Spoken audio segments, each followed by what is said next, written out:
최근 포항시가 시내버스 요금 인상을 하지 않기로 결정했습니다. 코로나19로 타격을 입은 버스업계와 시민들의 부담을 덜기 위해서인데요. 문제는 시내버스의 운행 적자 역시 해마다 크게 늘고 있어 행정당국의 고민도 깊어지고 있습니다. 송태훈 기자의 보도입니다. 양덕과 유광을 오가는 포항 216번 시내버스입니다. 유동인구가 많은 죽도시장을 거치는 탓에 몇 안 되는 흑자 노선으로 불렸지만 지금은 사정이 다릅니다. 코로나19가 장기화되면서 빈자리는 눈에 띄게 많아졌습니다. 평소에는 승객들이 한 절반 이상 이렇게 꽉 차는데 지금은 그 운행을 해보면 아침에 출근 시간대라도 그렇게 저희들이 체감할 정도로 승객이 많다는 느낌을 못 받고 있습니다. 코로나19 사태가 1년이 지났지만 승객들은 여전히 버스 이용이 조심스럽습니다. 항상 거리를 두고 앉고 창문을 항상 열어놓고 앉고 11시 사이에서 한 오후 한 서너 4시까지는 손님이 별로 없어요. 그 시간을 이용해서 저는 타거든요.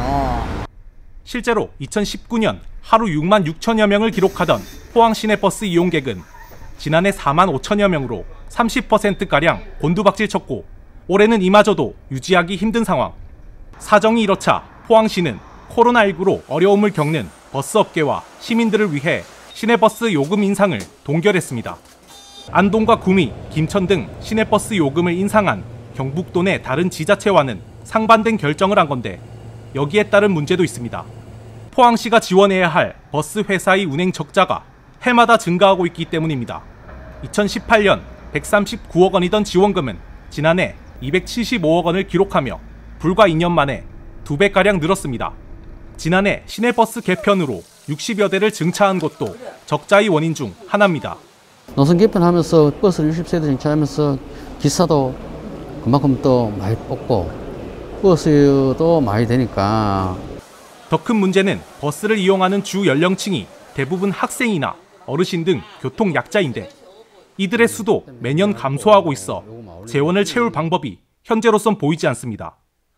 저희들도 많이 좀 부담이 있는 건 사실입니다. 이게 왜냐하면 저희들 시에서는 버스를 그렇다고 버스를 안 돌릴 수는 없고 버스는 계속 해야 되고 가는 버스가 함부로라도 안 가면은 그걸 한번 빼면은 그만큼 또 승객들이 또 시민들이 불편을 많이 느끼거든요.